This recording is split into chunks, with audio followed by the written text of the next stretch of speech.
Gen Zs are sort of like morphing into the team, adapting into the team, or just working, right? What is it like? What is it that you have seen so far? For me, I'm very happy that the Gen Zs have come and disrupted the workplace. Actually, some of the things that are coming with the Gen Z are benefiting more the five generations. Really? Yeah. Who they want to work home and work with pajamas? Right? Who they want to work home, wake up, do when you feel like this is my optimal hours, Yeah. deliver, do other things, take, drop your kids, do ABC, then come, for that. Yeah. So I feel like if that disruption is what they know, because maybe most of them came to work either during COVID or post-COVID, then already that's how they're used to. Yeah. They used to, they came at a time when work was being redefined. We are moving from work being a place that you go, Yeah. to deliverables. Yes. I need this report, this format, this way at this time. Yeah. You don't have to come to the office. But if I can get this by tomorrow morning, they are done work. Yeah. Yeah. So they came in at a time that employers were forced to actually define work. And trust you me, it is not just benefiting the Gen Z. So there's so much that has come in. So the flexi working hours, working from home, remote working, all those are things that are disrupting the workplace and are benefiting all the generations. So the biggest question is that how do we make workplaces conducive for work the Gen Zs? Because when you say when you want to make workplace a conducive workplace, again it runs across all the generations. Who doesn't want a place that the manager respects them, the workplace is good, you are free to work and people know that you work, and also, you have to choose between work and family, and they give you the chance to actually balance the two. And not just have like it has got the aspect of we never have to say when we ask you in interviews, what is your strength? I'm a workaholic. That is not a strength anymore. That's a red flag. You're going to come and stress the rest of us, yeah. So I feel like this is something that is very beautiful. It is making us, like those of us who are in HR, to think about the workplace as a place where people should actually come and thrive. If people are not working because they have no options, because again the online, there are so many options that people can actually do and get to make ends meet and all that. So it's disrupting in a good way. At the same time, in terms of the mentor space, I work with very many agencies, and I wouldn't say that's an issue. When they flag the mentor forever, there are many other things that cause that. Okay. The issue of them being followed is because also they are working in a space that has very many distractions. You'll find very many managers complaining about she's always on phone. She's busy on her laptop, but she has connected her WhatsApp, her Instagram, her whatnot. And if she was to take a time audit, if she was audit how she spent her day from morning to this particular time, then you realize the whole day. The whole day she has been on all the social media channels that are available. So if you don't manage your time well, if you don't do your bit, then my bit as your line manager is more difficult. And I can tell you have the potential. Because again, I have marked the people in my team, and I can tell you Winnie has the potential. When I give her and I keep checking after one at where are we, what is delivered and delivered well. So what Winnie wants is either to know how to detach herself from the addiction of the digital workspace that they're dealing with. Because honestly, in this day and age, you can't avoid it. Some would say they work. Michelle, for example, social media. Social media producer. She has to be on social media. You her work, that's her work. But you'll be surprised she can also digress and not do now the official work. And move to know about Michelle. Exactly. Even house girls. People are struggling. We have a house girl who has a phone. And the baby is falling somewhere down the stairs because she's not present. She's not present. So digital concerns, the digital presence and how we manage that addiction. The addiction of how we live with the digital gadgets and the Wi-Fi. Now we are moving to a space where even Wi-Fi is a basic need. So there is a Wi-Fi in your house, there is Wi-Fi everywhere. Everybody has a smartphone.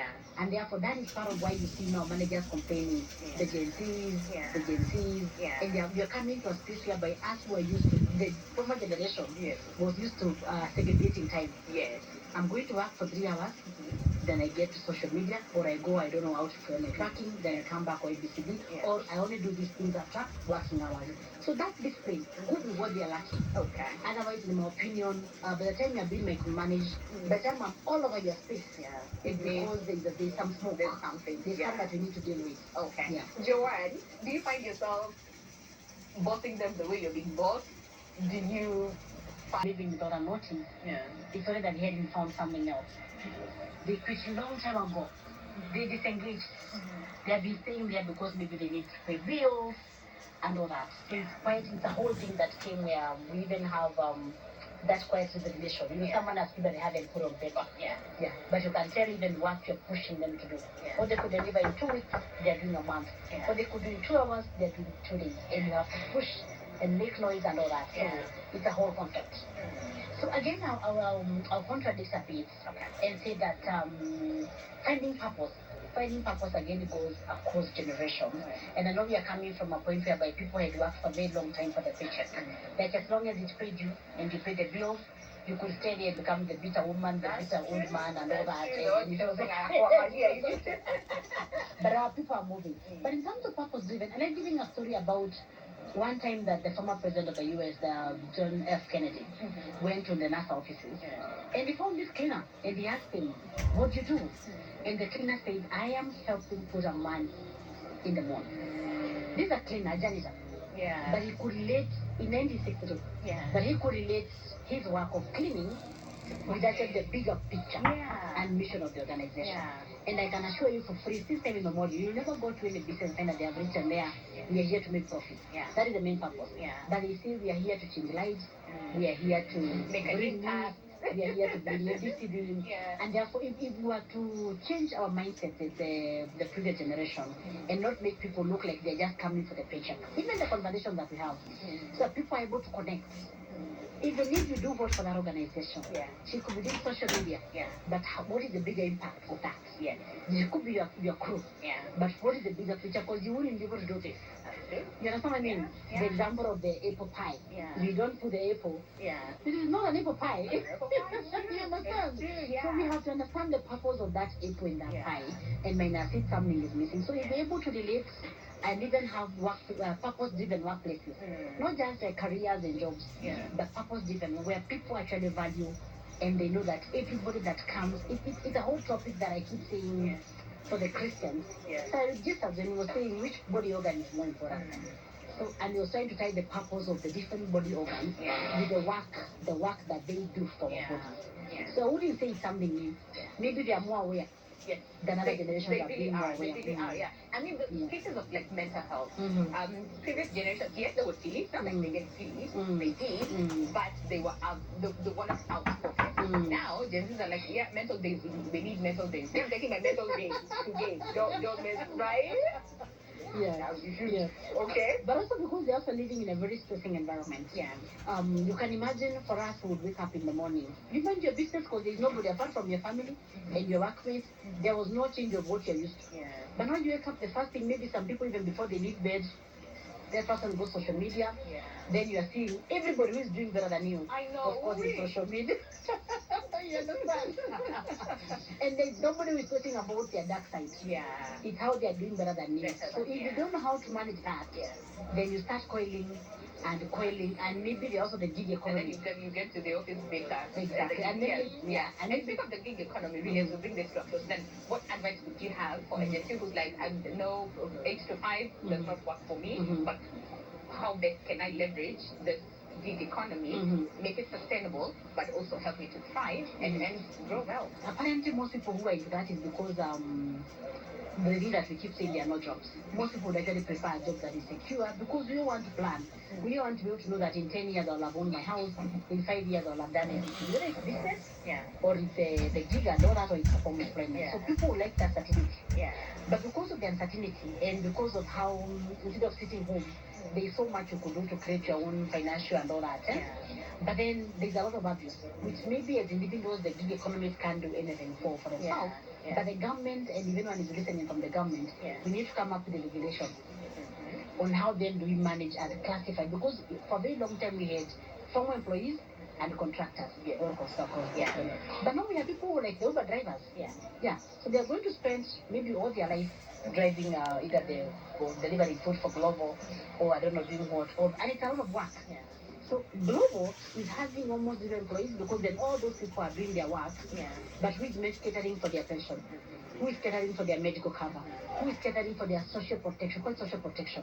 Because at some point you are down, you are sick. The day you park your vehicle, you're not working. What that particular day, How do you do that? And I'm just using Uber. But it could be that I'm a virtual assistant. It could be that I do pieces online and I'm paid for that. The day I'm sick, on a normal employee, they have sick leave. The day I'm sick, what happens? So we need legislation. We need to just know that there's a new entrant into the labor market that needs to be governed and given the social protection that other employers have been given. But before we get there, if you're in the gig economy again, you have to take it upon yourself to start putting money in place that can actually take care of you. Pursuing your own financial independence as much as you can. So invest in your financial literacy, education, know how to invest, how to multiply your money, how to do ABCD, how to move from, because ideally it's what you call self-employment. And in self-employment, you're very exposed. They say being employed is risky, you can be fired. Self-employment is riskier because when you're sick, the two of you and your business are sick. So, and you have to move now to the other quadrant, which is called the business. A business has systems.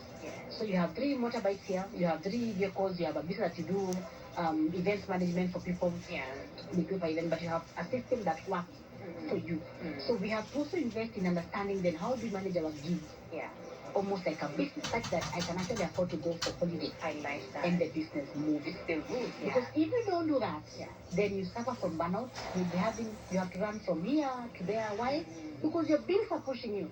You have no any other source of money. The taxes don't even start. Okay. Your bills are pushing you, and therefore you have to move from this gig to the next, and it is carrying very heavy reputational risk. Because if I mess you, then she can't give me a job. That's true. So I would wish that if we manage it in a way that people are also able to just work and rest. Do 8 hours, rest a few hours, you know what I mean? Even as much as in that, then you don't have to go for burnout and mental health and depression and suicide and all that. I see that. I mean, listen, I wish we could sit here and talk about this, but now we have to end the session. Right? Please come back again.